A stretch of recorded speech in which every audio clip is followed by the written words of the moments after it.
Maison de la Presse du Touquet. Merci. Merci. Merci Daniel Bourdon.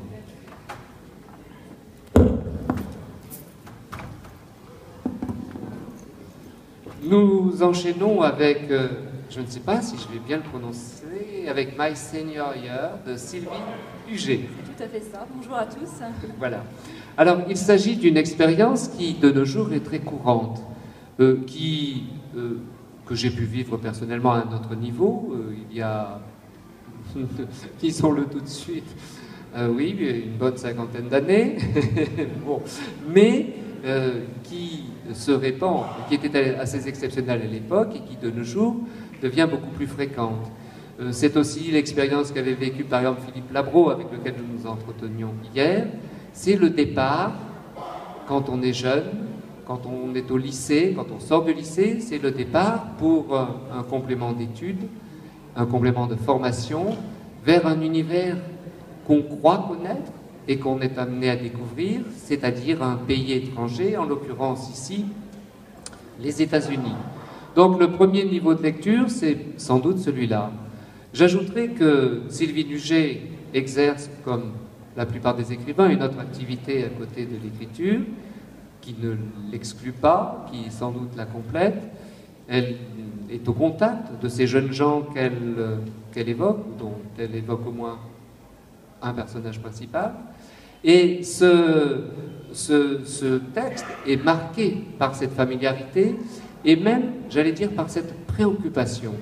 Parce que il n'y a pas que la première expérience que j'évoque. On découvre, à mesure qu'on avance dans le livre, des sujets qui pourraient le rendre grave et qui, en fait, en font un livre optimiste. Alors, commençons par la découverte des États-Unis. Est-ce une expérience personnelle d'abord? Alors oui, c'est inspiré de mon propre parcours. Je suis partie après mon baccalauréat une année dans l'Idaho aux États-Unis, dans une famille d'accueil. J'ai fait moi-même une année de terminale, donc on appelle la senior year, d'où le titre. Et j'ai voulu, de par mon métier, essayer d'inciter les jeunes que je côtoie à aller à la découverte d'une autre culture, à rencontrer d'autres personnes, parce que c'est une expérience qui m'a beaucoup enrichie personnellement. Quand on part comme ça à l'étranger, on apprend sur les autres, on apprend beaucoup sur soi. Il est question de concession, de tolérance, d'ouverture d'esprit. Donc, dans un premier esprit, c'était ce que j'avais envie de partager. Et puis, il y a aussi dans mon quotidien, des jeunes en souffrance, et l'héroïne vit un drame personnel qu'elle réussit à surmonter grâce à l'amour de sa famille et de ses amis. Donc il y est question du soutien familial et de l'importance de l'entourage pour se reconstruire suite à une épreuve. Donc on suit, c'est vraiment un récit d'un séjour à l'étranger, mais on suit pendant 10 mois l'héroïne à travers ses rencontres, ses expériences et ses réflexions autour du deuil, de la famille, de l'amitié, de l'amour. Voilà, c'est un voyage vers l'âge adulte et j'ai choisi de conserver ce titre en anglais puisque aux États-Unis, l'année de terminale, c'est une année de transition un petit peu plus légère dans la vie des étudiants. Avant l'université, les élèves sont à l'honneur.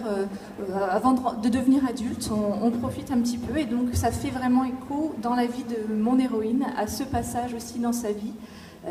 Juste avant de se tourner vers son futur. Voilà, c'est un message d'espoir.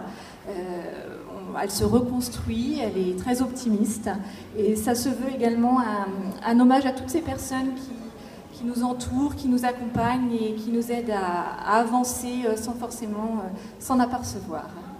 Il y a aussi des moments cocasses. Ces moments où je caricaturerai, mais je vais réemployer le choc des civilisations. Les manières de regarder le monde ne sont pas forcément identiques, malgré l'omniprésence de la culture états-unienne parmi nous. Il se trouve qu'en fait, nous ne connaissons pas les réactions des familles, nous ne connaissons pas les usages dans les écoles, Et qu'avez-vous tiré comme enseignement de cette différence des univers? Que suggérez-vous en dehors de la tolérance nécessaire? Eh bien, de ne pas juger a priori et d'apprendre à connaître, d'essayer de comprendre pourquoi les gens réagissent de cette façon, pourquoi ils en sont venus à ce mode de vie. C'est vrai que l'Idaho, c'est quand même un État qui est très puritain, donc on est chez les Mormons, hein, avec vraiment une religion très présente, mais malgré tout, voilà, des personnes qui s'ouvrent aux autres, qui nous accueillent, qui sont prêtes à nous, voilà, nous faire vivre leur mode de vie, voilà, sans essayer de nous forcer, nous convaincre ou quoi que ce soit. Donc c'est voilà, c'est simplement être ouvert, développer aussi l'empathie et oui, c'est ce mot empathie qui me semble caractériser votre travail. Oui, oui, tout à fait. Bien écoutez, merci beaucoup Sylvie Nuget. Si vous voulez une leçon de tolérance, d'optimisme et en même temps une véritable aventure humaine, nous vous recommandons My Senior Year de Sylvie Nuget à la Maison de la Presse, évidemment. Merci beaucoup. Je vous en prie.